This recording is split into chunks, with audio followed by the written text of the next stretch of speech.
ஒரு வாரமா வீட்டை க்ளீன் பண்ணணும்னு நினச்சிட்டு இருந்தேன். பட் ஒரே நாளில் டக்குன்னு முடிஞ்சிருச்சு. பட் என்ன அந்த வெயிலுக்கு கொஞ்சம் கஷ்டமாக தான் இருந்தது. பயங்கரமாக வேர்த்துது. எல்லாத்தையும் முடிச்சுட்டு அப்படியே நம்மளும் ஃப்ரெஷ் ஆகியாச்சு. செல்வா மதியம் வீட்டுக்கு வருவான். வந்தது நேற்று வரும்போது இளநீ வாங்கிட்டு வந்தாமா, அது குடிக்கலாம் அப்படின்னு செல்வா வரவே இல்லையா.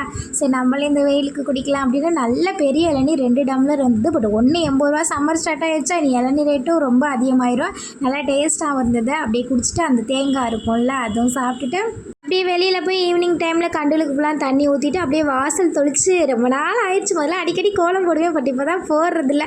ஒரே ஒரு குட்டி தீபம் மட்டும் போட்டுட்டு அத்தை வீட்டிலேருந்து ஒரு 2 நாளைக்கு முன்னாடி கனகாமரம் பூ கொண்டு வந்தேன். எனக்கு இந்த கனகாமரம் டிசம்பர் பூலாம் ரொம்ப பிடிக்கும். பட் என்ன கிடைக்க மாட்டேங்குது அவ்வளோவா. அதெல்லாம் அப்படியே சாமிக்கும் பூ வச்சுட்டு நல்லா எல்லாருக்கும் சேர்த்து ப்ரேயர் பண்ணியாச்சு. நைட்டுக்கு என்ன சமைக்கலாம் அப்படின்னு யோசிச்சுட்டு இருந்தேன். இப்படி திடீர்னு சப்பாத்தி பண்ணலாம் அப்படின்னு மாவு எல்லாமே பிசைஞ்சு வச்சுட்டு மாடியில் போய் ட்ரெஸ் எடுத்துகிட்டு நல்லா ஒரு 1/2 hour வாக்கிங் போயிருப்பேன். அதுக்கப்புறம் தான் சப்பாத்தி ரெடி பண்ணேன். செல்வாக்கு ஃபோன் பண்ணேன், வர டைம் ஆகும், அப்படியே வந்தாலும் சாப்பிட்டு வந்துடுவேன்னு சொன்னால் சப்பாத்தி நல்லா சாஃப்டாக இருந்தது. நம்மளும் சாப்பிட்டு கொஞ்சம் ட்ரெஸ் இருக்குது எல்லாத்தையுமே அயன் பண்ணி வச்சுட்ருப்போம். செல்வா அதுக்குள்ளேயும் வந்துடுவான்னு நினைக்கிறேன். நம்ம ஃபேமிலியில் அப்பு ஆர்த்தி அவங்களுக்கு இனிய திருமண நாள் நல்வாழ்த்துக்கள். அப்புறம் சித்ரா முத்துமாரி ஷாலினி அவங்களுக்கு இனிய பிறந்தநாள் நல்வாழ்த்துக்கள். Bye bye.